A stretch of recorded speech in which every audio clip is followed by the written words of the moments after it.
আসসালামু আলাইকুম, সবাই কেমন আছেন? আলহামদুলিল্লাহ, আমরা সবাই ভালো আছি। প্রতিদিনের মতো আজকে একটা নতুন ভিডিও শুরু করলাম। এখন রাত 12টা বাজে। আমি এখানে চিকেন নিয়েছি ছোটো ছোটো করে, সলিড মাংসটা এটা ছোটো ছোটো করে কেটে নিয়েছি। সাফওয়ানকে কাউকে স্কুলে টিফিনে বার্গার দিব, এই জন্য রাতেই আমি গুছায় রাখছি। এখন রাত 12টা বাজে, আমি এগুলো এখন গুছায় রেখে দিব সকালবেলা যেন চটপট সাফওয়ানকে আমি টিফিনটা রেডি করে দিতে পারি। এখানে আমি একটু আদা রসুন বাটা দিয়েছি, আর এখন দিব অল্প করে ধনে গুঁড়া। এটা সারা রাত্রের জন্য মেরিনেট করে রেখে দেব। আর আমি সবসময় মুরগি রাখলে সলিড পিসগুলো রেখে দিই সাফওয়ান পিস করে টিফিন দেওয়ার জন্য। আর আমার বাচ্চাটা বার্গারটা খুব পছন্দ করে সব খাবার, তাই আমি সবসময় চেষ্টা করি ওর পছন্দের খাবারগুলো টিফিনে দেওয়ার। আর আপনারা যারা আমার ভিডিও দেখেন সবসময় তারা তো জানেন, দেখেন আমি সবসময় বাসার থেকে টিফিন দেওয়ার চেষ্টা করি সাফওয়ানকে বাইরের টিফিন আমি দিই না। এখানে কথা বলতে বলতে ধনে গুঁড়া, হলুদের গুঁড়া, মরিচের গুঁড়া দিয়ে দিলাম। আমি সব মশলা অল্প অল্প করে দিচ্ছি। এখন দেবো একটু গুঁড়া গরম মশলার গুঁড়া দিয়ে দিব। এই যে অল্প করে গরম মশলার গুঁড়া দিয়ে দিলাম। দিব স্বাদ মতো লবণ।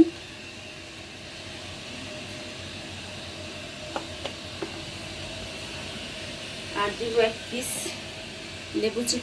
লেবুর রস। আর এখানে 2টা ডিম সিদ্ধ করে নিয়েছি। আমি বাসায় মেয়োনেজ বানাবো। বাসায় মেয়োনেজ বানিয়ে দিলে খুব মজা হয়। আমার ছেলে মেয়েরাও খুব পছন্দ করে মেয়োনেজটা বাসার, এর জন্য আমি বাসায় মেয়োনেজটা বানাই।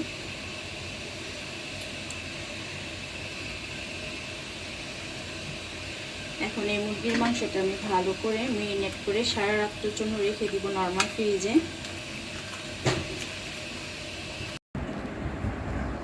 আমি মুরগির মাংসটা মেরিনেট করে ফ্রিজে রেখে দিয়েছি সারা রাত্রের জন্য। আর এখানে গোলমরিচের গুঁড়া ছিল না, এখন গুঁড়া করে নিলাম গোলমরিচের গুঁড়াটা। আর এখন মেয়োনেজটা বানিয়ে রাখবো। এখানে 2টা ডিম সিদ্ধ নিয়েছি, সাথে গুঁড়া দুধ, 1 চিমটি লবণ, সয়াবিন তেল, ভিনেগার, লেবুর রস 1 চামচ, 2 চামচ চিনি, সাথে একটু গোলমরিচের গুঁড়া, একসাথে সব দিয়েছি। এখন আমি মেয়োনেজটা বানিয়ে নিব। এখানে আমার মেয়োনেজটা হয়ে গেছে বানানো। এই যে দেখেন কত সুন্দর মেয়োনেজ হয়েছে। আমি এখন আর বাইরে থেকে কিনে নিয়ে আসি না, মেয়োনেজ বাসায় বানাই দিয়ে বাচ্চারা এবং খুব পছন্দ করে, খুব মজাও হয় খেতে। যে আমার মেয়োনেজটা এখন আমি নর্মাল ফ্রিজে রেখে দিব। সাফওয়ানকে সকালবেলা চটপট বার্গার বানিয়ে দিব টিফিনে। বার্গার বনও আনা হয়েছে, যেখানে বার্গার বনগুলো দিয়ে সাফওয়ানকে টিফিন বানাই দিব।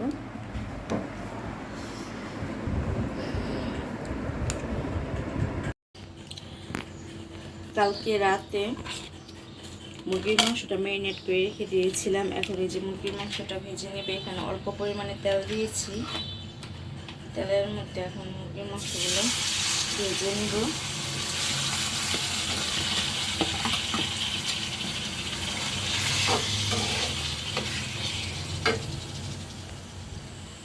অল্প তাপে ভাজতে হবে।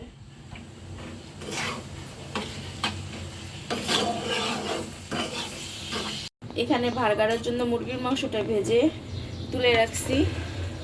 আর এখানে একটা ফ্রাই প্যান বসিয়েছি। এই যে বার্গার ভাবে একটু হিট দিয়ে নিব।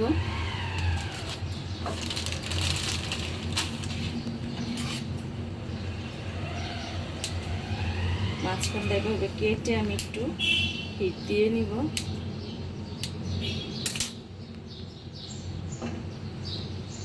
অল্প তাপে 1 থেকে 2 মিনিট হিট দিয়ে নিলেই হবে। আমি 2 মিনিট বার্গার বনটা তাপ হিট দিয়ে নিয়েছি। এখন আমি যে মেয়োনেজটা গতকালকে যে বানিয়েছিলাম, এই মেয়োনেজটা প্রথমে উপরে দিয়ে দিব। আমি 2টা বার্গার বানাই দিচ্ছি, একটা সাফওয়ানের জন্য আর একটা সাফওয়ানের বেস্ট ফ্রেন্ডের জন্য।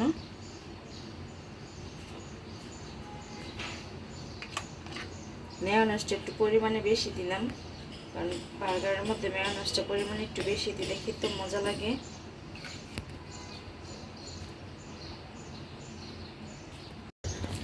মেয়োনেজটা দিয়ে মাখিয়ে নিয়েছি, এখন সস দিয়ে দিব।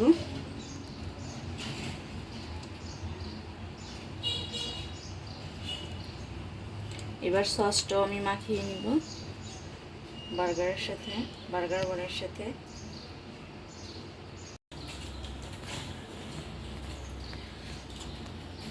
এখন পরিমাণ মতো মুরগিটা যে ভেজে রেখেছিলাম দিয়ে দিব।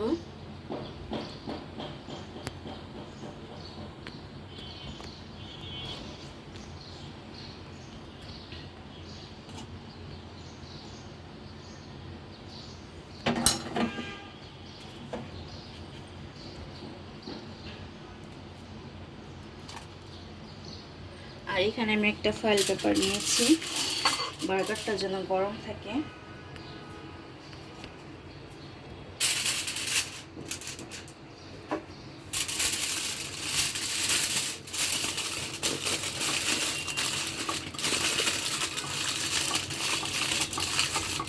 যেভাবে দিয়ে দিব অনেকক্ষণ সময় গরম থাকবে বক্সের মধ্যে, একইভাবে আমি এটাও রেডি করে নিব। এখানে আমি বার্গার দুটা ফয়েল পেপার দিয়ে পেঁচিয়ে দিয়েছি। এখন বক্সে ভরে দেব সাফানের টিফিনটা।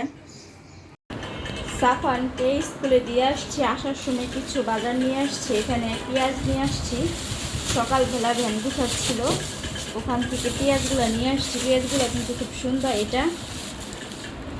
এটা নিয়ে আসছি খাওয়ার জন্য, মানে প্রতিদিন যেটা লাগে আমার তরকারি রান্না করার জন্য। আর এই পেঁয়াজটা আমি বেছে নিয়েছি, একটু দাম বেশি নিয়েছে। এটা 50 করে নিয়েছে, আর এটা একটা করে আমি বেছে নিয়েছি, এর জন্য 60 টাকা করে নিয়েছি। এটা দিয়ে আমি পেঁয়াজের ভেরাস্তা কিনে রেখে দেবো। এখানে 2 কেজি করে 4 কেজি পেঁয়াজ আছে। পেঁয়াজের ভেরাস্তা বানালে কিন্তু এই সিজের পেঁয়াজটা দিয়ে ভেরাস্তা বানালে খুব মচমচা হয়, অনেক দিন যাবত মানে ফ্রোজেন করে রাখা যায়। তাই 2 রকমের পেঁয়াজ নিয়ে আসছি। এটা আমি কেটে পেঁয়াজের ভেরাস্তা বানাবো। আর এখানে সবজি নিয়ে আসছি। সকালবেলা একদম ফ্রেশ সবজি পাওয়া যায়, ভ্যানের থেকে আনা যায়, তখন তরকারি গুছাতে থাকে সবজিগুলো।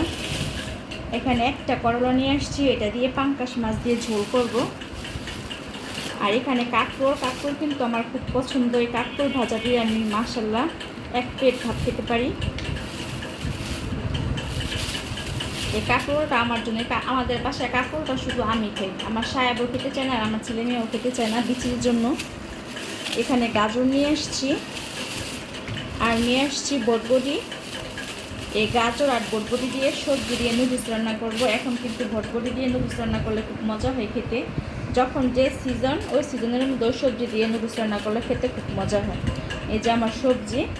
তা আজকে দুপুরবেলা আজকে রান্না করব না, গতকালকে রাতে একটু খিচুড়ি রান্না করেছিলাম, ওটা একটু আছে সাফন, আর আমার হয়ে যাবে। মেয়ে তো নাস্তা খেয়ে কলেজে চলে যাবে।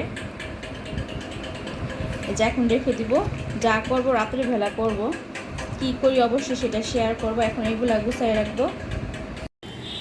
সবজিগুলা গুছিয়ে ফ্রিজে রেখে দিয়েছি, নাস্তাও করেছি, বাসার কিছু টুকটাক কাজও করে নিয়েছি। এখানে বসে আছি, মেয়ে কলেজে চলে গেল। আর দেখেন আবহাওয়াটা কিন্তু খুব ঠান্ডা, বৃষ্টিও হয়েছে কিছুক্ষণ আগে, অল্প একটু বৃষ্টি হয়েছে। এখনও কিন্তু আকাশটা মেঘলা আছে, বৃষ্টি হবে। বৃষ্টি হলে কিন্তু অনেক ভালো হবে, ঠান্ডা লাগবে। প্রচণ্ড গরম।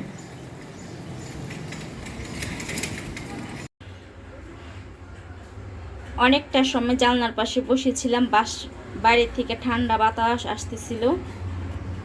আর এখানে যে বয়মগুলা ধুয়ে নিয়েছি, গত বছরের একটু করে আচার ছিল, এই আচারগুলো সব একটা বয়মে রেখে বাকি বয়মগুলো সবগুলো আমি এখন ধুয়ে নিয়েছি। ধুয়ে একটু কুসুম গরম পানি দিয়ে ভিজিয়ে রেখেছি। এবার মিষ্টি আচার বানাবো। মিষ্টি আচার বানালে তখন আমার বয়মগুলো কাজে লাগবে। পাশাপাশি সকালে নাস্তা খাওয়ার পর যে প্লেট বাসনগুলো ছিল সব কিছু এখন পরিষ্কার করে নিয়েছি। এর মধ্যে কিন্তু সাফানকেও নিয়ে আসছি আমি স্কুল থেকে। সব কিছু তার ভিডিও করা যায় না, কারণ ভিডিওটা আমার অনেক লম্বা হয়ে যাবে। এই যে গতকালকে খিচুড়ি রাতের বেলা রান্না করেছিলাম, এই খিচুড়িটাই আছে সাফওয়ানের আর আমার এখন হয়ে যাবে। সাফওয়ান গোসল করে রেডি হচ্ছে। এখানে আমি সাফওয়ানের খাবারটা বেড়ে নিই। সাফওয়ান তাড়াতাড়ি খেয়ে ঘুমায় পড়বে। সাফওয়ানের টিচার আসবে আবার বিকেলবেলা, এজন্য ওকে আগে তাড়াতাড়ি খাবারটা দিয়ে দিব। খিচুড়িটা আমি গরম করে নিয়েছি অল্প তাপে।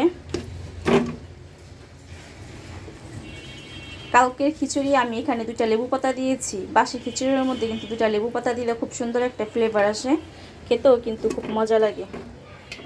এই যে সাফওয়ানকে এখন নিয়ে দিয়ে দিব। সাফান মনে হয় গোসল করে বের হয়ে গেছে।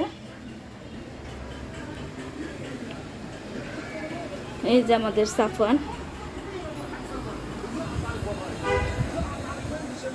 না তোমার আচার লাগবে? আমি সবসময় খাটের উপরে আমরা বেশিরভাগ খাওয়া দাওয়া করি, সবসময় আমি একটা কাপড় বিছিয়ে নিই, তাহলে চাদরটা আর ময়লা হয় না। এখন সাফান খিচুড়িটা খেয়ে ঘুমায় পড়বে, আমিও খেয়ে নিব। আমার জন্য এখানে নিয়েছি, আমি অল্প করে নিয়েছি, নাস্তা খেয়েছি দেরি করে, মানে এখনও ক্ষুধা লাগে না। যেহেতু খিচুড়ি কিন্তু আমার অনেক পছন্দ, লোভ সামলাতে পারলাম না, তাই ভাবলাম যে ছেলের সাথে একটু খেয়ে নিই।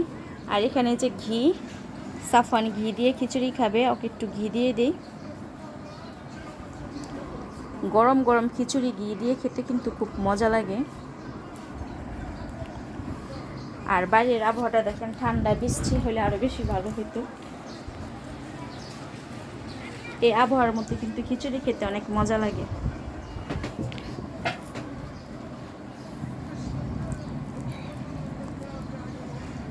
আকাশ ডাকতেছে অনেক জোরে, হয়তো বৃষ্টি হবে।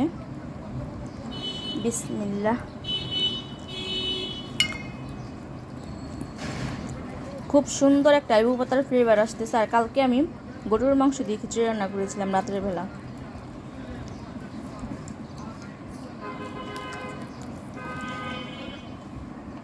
খুব মজা খিচুড়িটা।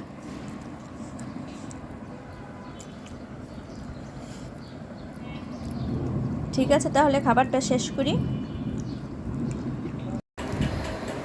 দুপুরবেলা খিচুড়ি খেয়ে সাফানকে নিয়ে একটু ঘুমিয়েছিলাম। ঘুম থেকে ওঠার পর সাফান প্রাইভেট পড়লো স্যারের কাছে, এখন স্কুলের কাজ করতেছে। আর এখানে আজকে নাস্তা বানাই নেই, ফল ছিল বাসায়, আঙ্গুর আর অ্যাপেল ছিল, এটাই কেটে দিয়েছি, বাচ্চারা খেয়ে নিবে আর আমিও রাতের রান্নাটা করে নিব। অ্যাপেলটা অনেক মিষ্টি।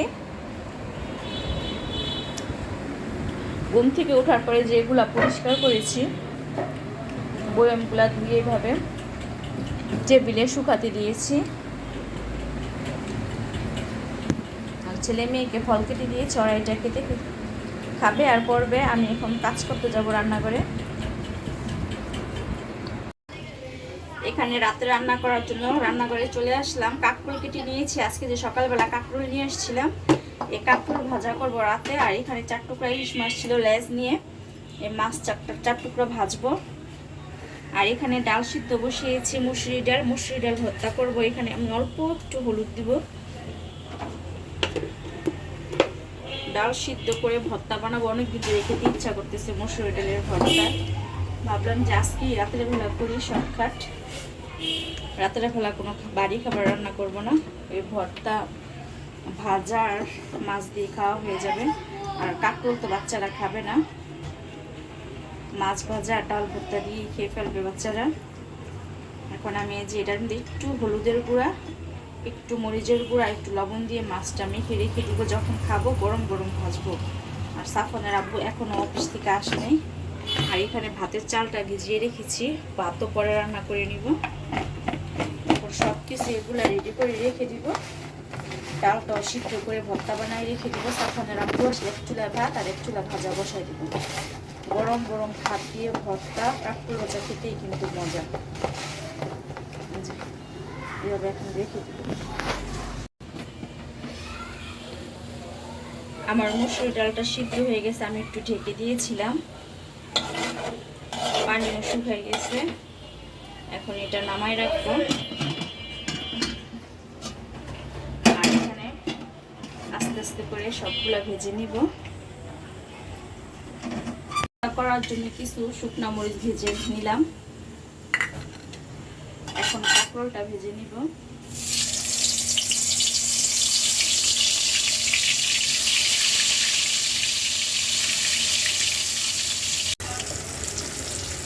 এখানে কিছু কাঁকরোল আগে ভেজে নিয়েছি, আর এখানে কিছু আছে।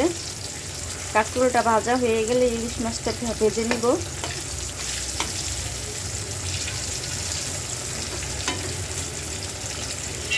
ইলিশ মাছটা ভেজে নিচ্ছি, আর এখানে ভাত বসিয়ে দিয়েছি। আর এখন ভর্তাটা করে নিব। এখানে পেঁয়াজ কেটে নিয়েছি, অল্প একটু লবণ দিলাম, আমি ডালটা লবণ দিয়ে সিদ্ধ করেছি। আর এখানে যে মরিচটা ভেজে নিয়েছি, শুকনো মরিচ দিয়ে ভর্তা কিন্তু মজা। আমি শুকনো মরিচ দিয়ে ভর্তাটা করে নিব।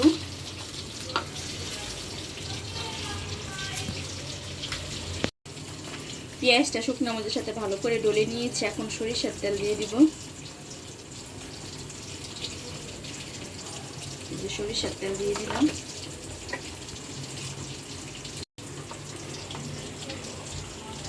ধনে পাতা নাই আজকে, ধনে পাতা হলে ভর্তাটা আরো মজা হতো।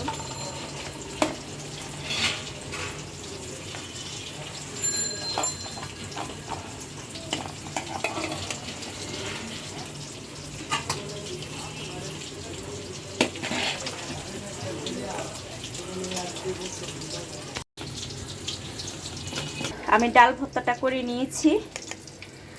আর এখানে ভাতও বসাই দিছি, ভাত বলকও চলে আসছে। আজকে আমাদের রাতের খাবার গরম গরম ভাত, সাথে ইলিশ মাছ ভাজা। ইলিশ মাছটা আমার ভাজা হয়ে গেছে। আর এখানে ডাল ভর্তা করেছি, সাথে কাঁকরোল ভাজা, আমার পছন্দের কাঁকরোল ভাজা। এই আজকে আমাদের রাতের খাবার। আর আজকের ভিডিওটি আমার কেমন লাগলো অবশ্যই কমেন্টে জানাবেন। আমার চ্যানেলটি সাবস্ক্রাইব করবেন, আমার পাশে থাকবেন। আজকের মতো আপনাদের কাছ থেকে বিদায় নিব। সবাই ভালো থাকবেন। আল্লাহ হাফেজ।